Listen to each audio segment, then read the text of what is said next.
Okay, so we are back to the theme of Aikido and liberal arts and legacy. Good.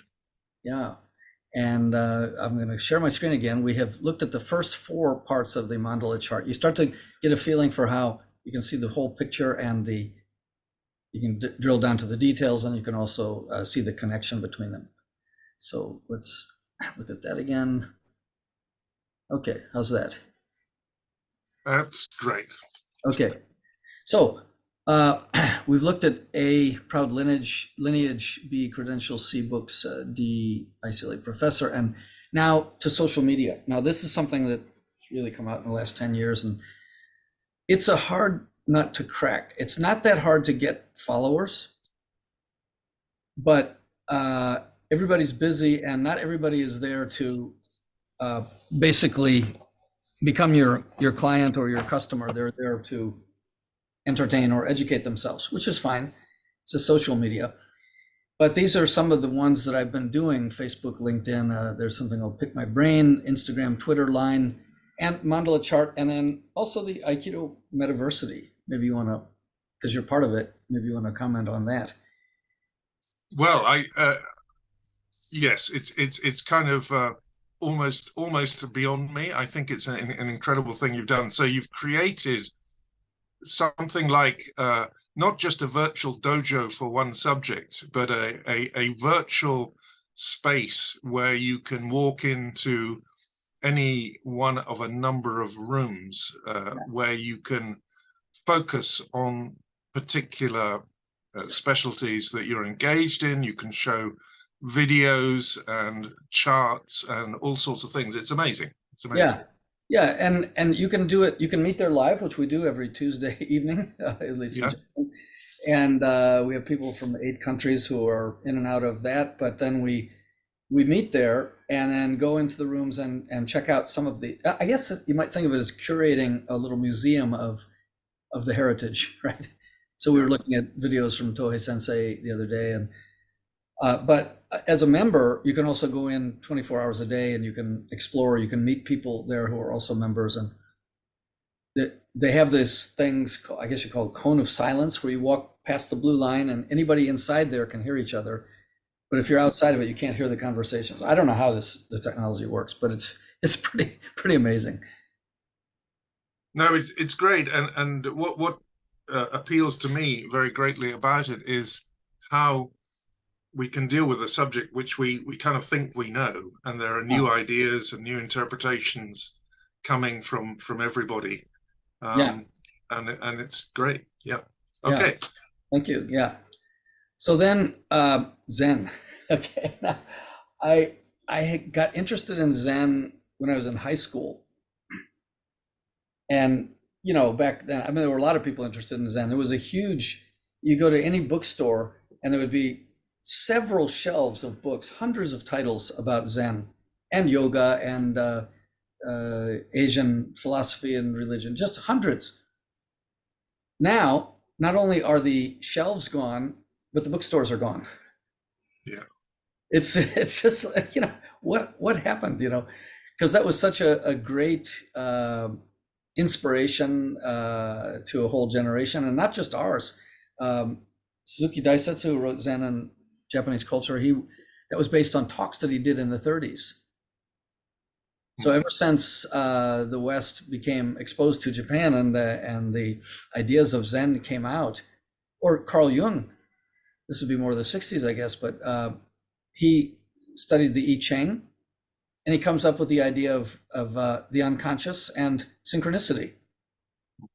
Those all have Asian roots. It's just really fascinating. So I have really strong interest in Zen. It's connected so much to calligraphy, and actually there are different schools of Zen, as you know. There's the Soto school, and the Rinzai would be the main ones.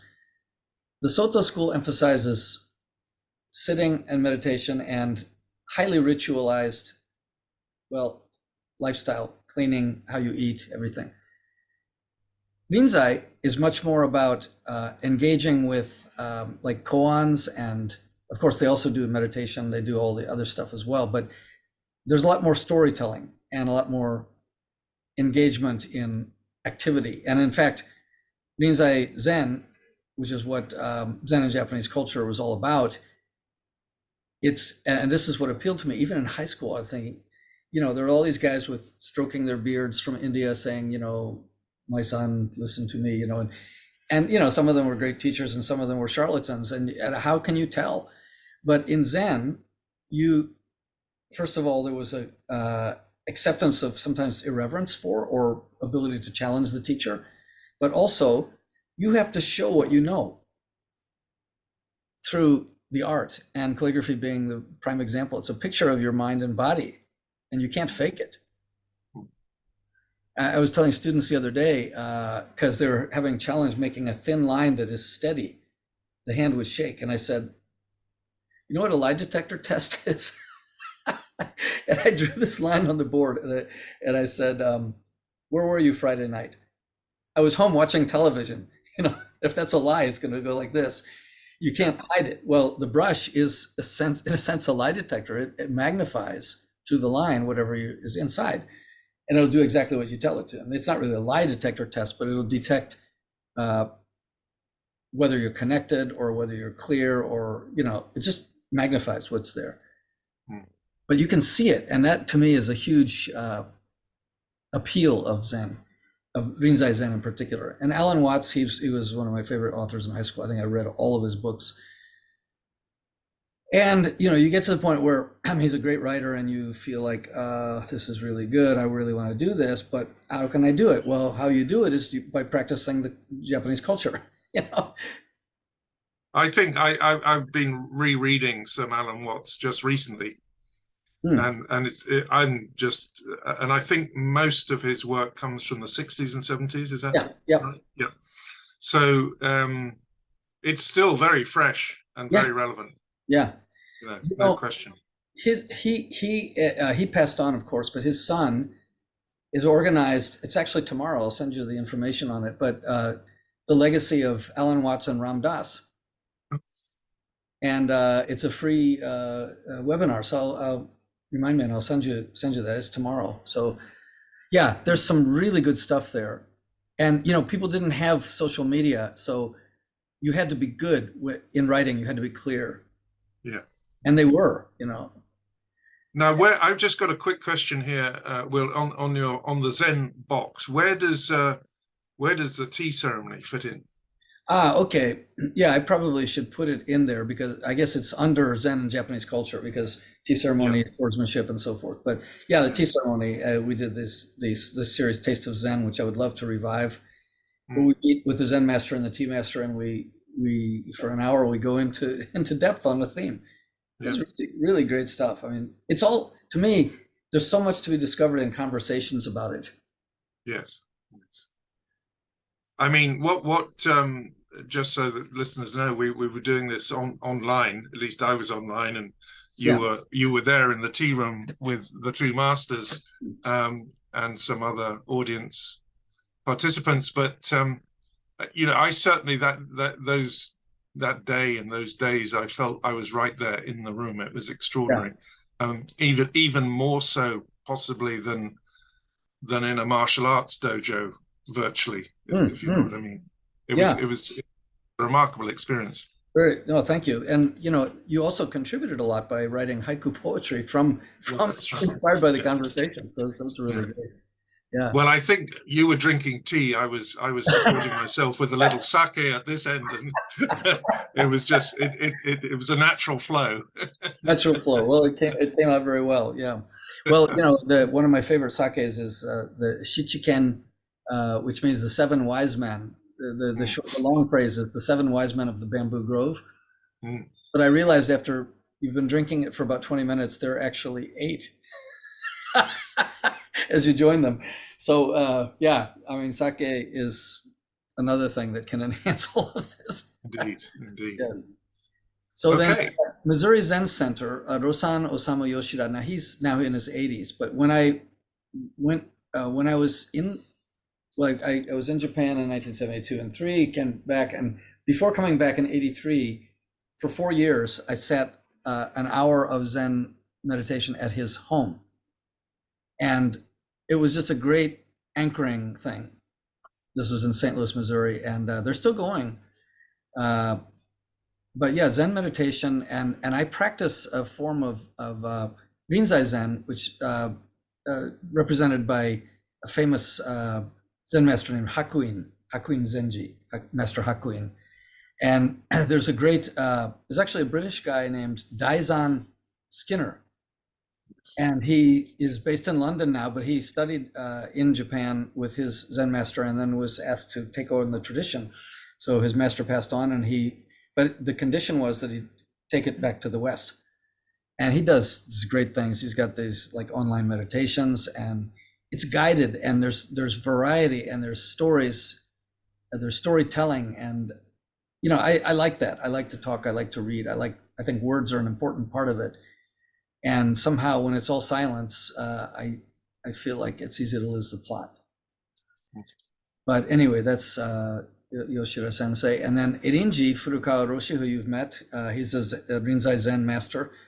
We're going to Irinji tomorrow, taking some 40 students for that experience. Yeah, and that's where Takeda Shingen is born. And you'd actually asked about the Shingen Festival. It's coming up at the end of this month on the 28th. It's the largest samurai festival in the world. Pre-COVID, more than 5,000 people would come. And the various people who attend, you get 40 people in a battalion, so to speak. And they all dress in the armor of the period. And then we go through the medieval rituals and stuff. And the extraordinary thing is that we actually dress in handmade armor that we created, the students created. And now we're getting ready. Now the students who built this have all graduated, but they left the armor behind, as they talk about legacy. And so now the students who will be wearing it have not made it, but they will be able to wear it. And it takes 150 hours to create one of these. And there are 40 of them. So that's like 3,000 man hours that went into this. It's painstaking work, but absolutely beautiful stuff. And it looks really cool. And this is the 50th, 50th anniversary of the Shingenko Matsuri, or festival, but of course it's celebrating something that happened 500 years ago. And the other thing that's quite extraordinary this year, the person who is playing Shingen and also Yamamoto Kansuke, his chief general, chief strategist, are both women. Oh, excellent. Which is, and they're really good. And I tell the students, the women actually look much better than the men when they wear the armor. That I don't know what it's the way they carry themselves or how they take it seriously, but you see this, there's a samurai sting, and then there's this locks of blonde hair coming down. It's like, wow. Quite probably very good posture for one thing. I do hope that you can get being such an important anniversary event, that there's a good recording of your participation, which you can show us another day. Yes, there will be that for sure. And then I've been privileged to stand on the stage. They have 24 generals who are represented with the various battalions, and they made me the 25th. And how does that work, right? It's not just because I'm a foreigner, but there was a temple where Takeda Shingen's one of his sons is buried, and he actually did not become a samurai, but became a Buddhist priest because he was blinded at the age of 4 by malaria or some fever or something. So he didn't have sight, but he was the son of Takeda Shingen, and so they made a 25th battalion, and they had me representing him up on the stage. So that's really fun. So that is coming up. Well, I'm going to push you on, because I think one step at a time. We now move to quick step. Oh, into your tap dancing. So yes. The tap shoes. Now, tap is something that I started at the very late age of 39, and I did it for about 19 years, and including a lot of recitals on stage in front of hundreds of people, but really challenging because sometimes kids start early and they pick it up so fast. But one of the reasons I did is because I love jazz and I like to move my body, and I realized it's probably the only American thing that I'm doing. I'm doing. Everything else is Japanese, right? But I apply Namba to it, and I actually taught for 4 years at Toho Gakuen, which is the Japan's leading conservatory, taught Namba tap. And then when I turned 60, they said, you have to retire. What?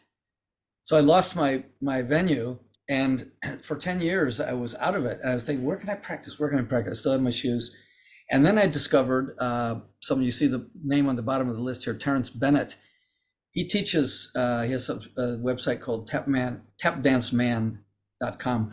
And he teaches online, tap on demand as well as live. And it is just fabulous. So I've been doing this now. I decided at the age of 70, I would pick this up. I'm not going to let this slide. I was a bit rusty, but I getting my swagger back. And I've been able to perform, at the school festivals, and there's a craft beer anniversary coming up, and so they've asked me to perform, and so yeah, it's just wonderful. And what can I say? And then the names of the teachers here. Sasaki Ryuko was the first teacher that I had, and she had written some books, and so I then met her. She sadly died of breast cancer some couple of years after I started studying, but then her chief student, Saito Noboru, I studied with him for a long time. And then I moved to a different style of tap, rhythm tap with Tomita Kaoru. And then Robert Reed, who's has also passed on, but he's from St. Louis. He came to Japan, stayed with us for a couple of weeks. So Robert is African-American, but we both have the name Reed. And we're walking in the neighborhood, and some people say, oh, who's this? Well, this is my good friend. He's also from St. Louis, Robert Reed. And so Japanese are funny. They say, oh, are you guys related? So Robert puts his arm around my shoulder and he goes, oh yeah, cousin Will and I go way back. And then he started calling me his albino cousin. We had great fun. And then now Terrence, that's just great. And then the last one, Budo, which is martial arts, right? So Brushes the Sword of the Mind. This is a column that I've been writing in the Gekkan Hiden, which is the monthly magazine of martial arts secrets, but there's DVDs and it's a magazine, so it's not that secret. But and then the Japan Sports Agency has started now with the revival of tourism, something called the Budo Tourism Committee. There's 6 people on it, and I'm one of them. And we actually look at proposals that groups put together, thick, documents, very small print, and we help vote on what gets the budget, which is a pretty interesting position to be in.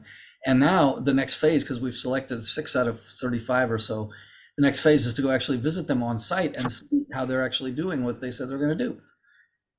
So I'm really looking forward to that. That's really fun. And then NHK Journeys in Japan. These are mostly samurai documentaries, 30 minutes. I'm sure you've seen the ninja one I did, and the karate in Okinawa, and the Satsuma samurai. I've just done a lot of these. They were great. I hope they live on and they're available to anybody who wants to see them. The challenge there, NHK doesn't retain them, and they do a new one every week, and they just kind of let it slide. A friend of mine recorded it and put it up on Vimeo, but if you put it on YouTube, they'll take it down. They don't want people to see it. I don't know why. Yeah. But it's important to me, and I have managed to keep a few of them, so that's really good. And then, of course, the Aikido Metaversity Dojo. So having gone around the whole thing, and then remembering back, came to me in a dream, and thinking of Don Levine and his the legacy that he tried to start, and then being a liberal arts college professor. And then I have students tell me that the stuff that they learn in my courses is very different from other courses because it's not head-centered. And in the Namba class, I was showing them how they can untwist their body and really relax completely and sleep well at night. And we actually did some practice. I said, this is the only class that you're not only allowed to, but encouraged to fall asleep. And then I encouraged them to take naps in the day, but hopefully between classes and not during. But they're learning. It's that ideal. I'll tell you what it is. There's a book written by Chen Mangqing, who was a Tai Chi master in the 70s from Taiwan, and he wrote a book called The Five Excellences. And You may guess what they are, but the first one is calligraphy, Yes. painting, poetry, uh, tea, and martial arts. So, and that those are the five excellences that make you into a complete person. Hmm. And I'm just feel so delighted that I have the privilege to be able to teach this and pass it on in some measure to young people. But I'm past 70, so they're saying, well, you got to be retiring. Like, so I'm I'm trying to figure out what's the next phase and whether that will be online or what. But the legacy Well, must. I'm sure this is going to live on. I just want to, we're getting towards the end of time here. Just back to the Mandala process Yeah. for listeners and how they can use it for themselves. I mean, does the process change with time? How often should one revise it to be Uh, useful? yeah, I do. I make a lot of different mandala charts. I'm like, so one thing that would not change would be if I'm making, say, the table of contents or the structure of a book. Mm. Oh, Yeah. this is kind of a cool thing. I've been asked to write a book on Namba, Mm. and we made a video that had 1,400,000 views, which is pretty impressive, and then made a DVD. And so they said, "Oh, you got to write a book in Japanese." Well, I'm pretty busy, right? So I thought I went immediately to the mandala chart, and I made the 8 modules or 8 chapters of the book, and they approved it. So that's the next step, is to write it. And being pretty busy, and I can read Japanese quite well, but writing, I'm not a native speaker, so writing is another challenge. But I found this fabulous app called Audio Pen. It's right on the iPhone. You just talk to it for up to 15 minutes, and it transcribes everything you said. You can get a digested version or the whole thing, and you can do it in any language. So I speak on the topic, and then I've got the text, and then I'll go back and I'll edit the text. And so it's really going quickly. It's half written. Oh, So, so yeah, some of these AI tools are pretty cool. yeah. And what else? Yeah, but so something like that has got to be, or like a course. I can't change this. The syllabus is set, so I can't really change. I can do a lot within it, but I don't change the main one. On the other hand, at the beginning of every year, I make a year's goal, and there's even a mandala diary, like an analog version. And I look back the other day at what I'd written in January. Mm. It's amazing because not one of the goals that I'd written actually happened. I moved on to different things, and all of the best things that happened in that ensuing time, those 9 months, all came out of the blue. I didn't even know they existed. They were like serendipity, the metaversity. They were offered to me. Yeah. So yeah, I had a direction. I was moving in a direction, but you get, if you're out there, you're putting your stuff out there, people will approach you, and you have opportunities. And so it's an organic thing. It keeps growing. So those I change a lot. Right. Right. Yeah, that's really interesting. So organic is the key word Yeah. there. And serendipitous. And you can go to mandalachart.com, which is the software that I was showing you, and you just log in, create a password, and I think you get a free trial for 3 weeks. And then if you want to continue, it's $30 a month, something like that, and you can create as many as you want. But even on the trial version, you can create up to 3, so you can play with it. Yeah. Good. Well, I think we've come to the end of time Yeah. for this session, Will. Yeah. Any Well, thank you so much. closing remarks? Yeah, thank you so much for walking me through that. Again, talking about the legacy, I have a picture that my mother took of me when I was just back from Japan. So in high school, right? And maybe I can find it here quickly. And I don't know how I managed to save that, but I was able to save it. And so when I'm introducing myself to students in the class, I'll say that actually I came to Japan 52 years ago when I was about your age, and I talk about my motivations at the time. And then let's see, it should be here shortly. And then I say, now I have a picture, shortly, still searching for it, but I show them what I looked like at the time. And I always think back, because I could have never anticipated what would have happened, or that I would be there now teaching, talking to them, or doing anything like that. Bear with me. So many photos here. And then when they look at it and they gasp, because it's like a time slip, it's like you go back and that I was once their age. And yeah, here we go. And I could have had to go to Vietnam. I mean, the draft was on and everything like that. And I showed this to them and they're like, oh. That's fantastic. Well, I do have, which year now, how many years has the course been going at the university? Well, I'm in the second half of the 9th year. So that would be 2 semesters a year. So it's the 18th time I've taught the course, and I've refined it to a high degree. In fact, to such a high degree that I was able to compress most of it into the app. So basically it's all in the app, at least for the non-black. And are you, or is anybody in the university getting communication from the previous years of students of how it's impacted their lives, what they're up to? That's something that really you should do from the beginning, but they get away, and then I'm still in touch with some of them, though. That's really good. Yeah, and that's something that I guess they're trying to keep records, but people move on, especially foreign students. They go different places. But I'm probably more in touch with the ones that have stayed in Japan. Good. Yeah. Well, Will, thanks for running us through that. I think we'll end it there.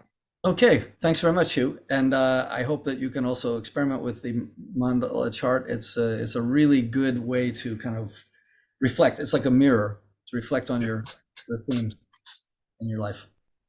Good. Okay. Thank you so much. Okay. Bye.